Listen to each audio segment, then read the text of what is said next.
Representing the 25 to 27 foot class in the bay boat category, the Contender 25 Bay has an overall length of 25 feet 4 inches, a beam of 8 feet 6 inches, and a max horsepower rating of 400. Designed to be the first to the fishing grounds, inshore and nearshore, she has a draft of 12 inches, a dead rise of 15.5 degrees, a dry weight of 2,300 pounds, and a fuel capacity of 90 gallons. Now, let's hear more from our hosts, Dave East and Rick Riles. One name in this industry that's synonymous with performance is Contender, and this 25 Bay is no different. They decided to go with a double step in the hull. Gives you better performance, less wetted surface, takes less horsepower to push it, and less gas at the end of the day. There's a distinct ride to a Contender. If you've ridden in the 35, you've ridden in this little 25 like we have now, you know what it feels like. You don't know what it is, but you feel it when you throttle up. Well, all I know is that you can tell a Contender owner from a long distance because its hat is backwards. I've never seen a Contender slow. They're always fast. There's very few boats you can really do that with. A lot of boats, as you try and go faster, the ride gets so rough, it just beats you to death. That's not the case in these hulls. These hulls can take the speed because they're designed for that. The hulls are great.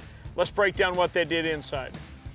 Starting up here at the bow, I've got a tow rail. Tells me when I'm at the edge, I don't have to look down. But the unique thing is the size of this hatch. We've seen a lot of storage on bows of bay boats, but it's only as good as what you can fit through the hatch as far as if you're gonna put a soft bag. With a hatch that size, you can put anything you want in there. Below this hatch, okay, is long-term storage and short-term storage. You've actually got an area right below the hatch where you can grab a landing net or grab a gaff like that. There's no reaching down trying to find it. Below that, stuff you don't use every day. So let me tell you, they thought this out a long time and dialed it in really nicely.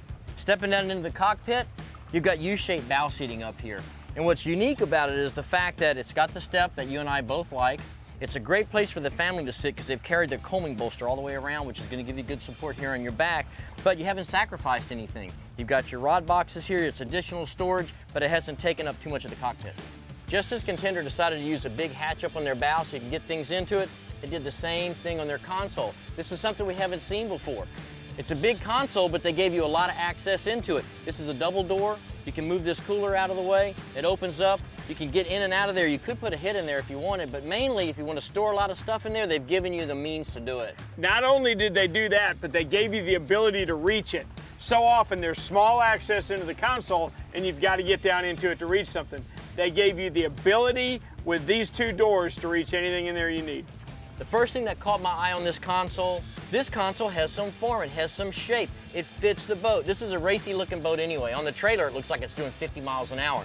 They put a console that matches the form of the boat. To me, it speaks volumes on the amount of time they spent designing this boat from scratch. But you're right, the console is obviously Contender. The second you look at it, see this shade that goes over your electronics? When you're catching your brim, you can stand over here with your cane pole and still see them lily pads under your boat because it keeps the sun off your scope.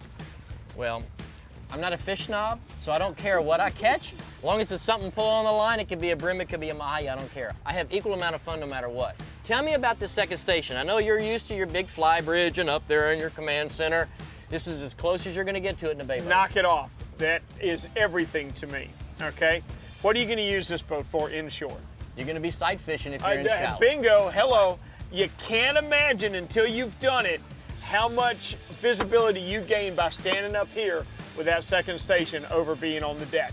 You know what the second station is to this boat? What a polling platform is to a technical skiff. It gives you the ability to see. Well, this rear casting platform, it's just the right size. Two guys can easily fish back here. You got another live well. It's got the clear lid that you like, storage, but little things. They put another hatch over the top of the splash well. A lot of boats, if you're not watching what you're doing and you step off, you're gonna step off in that splash well. They put another hatch back here.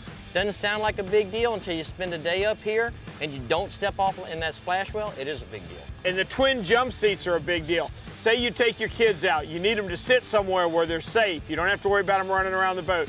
These things aren't here till you need them. When you need them, all you gotta do is flip them up. You've got a lot of functionality. It's a fast boat, you've got great performance. It's a boat that you can fish inshore, it's a boat that you can fish offshore. The second station that you talked about, you put this whole package together, this one boat could do it all. Look at it this way. It comes with outriggers, it comes with casting platforms. How can you say versatility better than that?